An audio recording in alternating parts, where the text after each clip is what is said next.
This video will show how to collect responses from Google Forms. If you're unsure how to create forms, please begin with the Google Forms introduction. A great feature of Google Forms is that it allows you to collect, organize, and track assessment results, quiz results, and questionnaire answers, as well as other Google Forms responses. To learn how, let's begin with a form in Wake Forest University's Google Drive account. For this tutorial, let's go ahead and select Student Survey. We can see in our Google Drive account here that after we created student surveys in the previous module, a student surveys responses link was automatically created, in which student surveys are being recorded.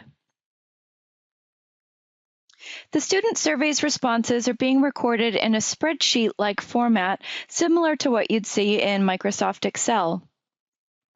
We're given a timestamp for when our responses were recorded, and we can see here answers to the questions from different respondents. So how did you hear about the class is listed here. How would you rate the class is listed here. At this point, let's go ahead and take a step back to look at some of the other options we have for collecting student responses. So I'm going to go ahead and just close this spreadsheet out here. I'll click on my original student surveys link. And up at the top, I'll notice that I have some different options here. If I click on responses and then click on change response destination, I have some options. Student surveys responses in a new spreadsheet is the default, and we saw that that's the one that was already created. Always create a new spreadsheet is checked off. Alternatively, I could click on New Sheet in an existing spreadsheet and then choose an existing spreadsheet in which to record my responses, but we're going to go ahead and keep it as is. Also noticed at the top of the page that Accepting Responses is checked off. If I wanted to turn this survey off, I could click this button to say Not Accepting Responses. And from right within the survey, I could click on View Responses to see my spreadsheet yet again.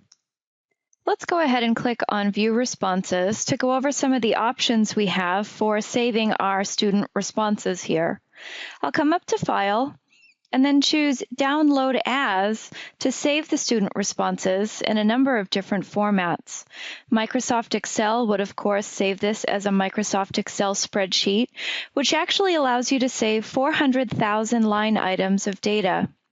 If you're going to be polling or surveying several hundred or perhaps several thousand people, you'll want to choose this comma-separated values or CSV format, which can hold much more than that.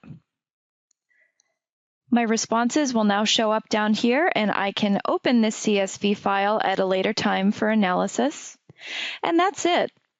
Now you know how to collect, organize, and track survey results, assessments, quizzes, and other Google Forms responses.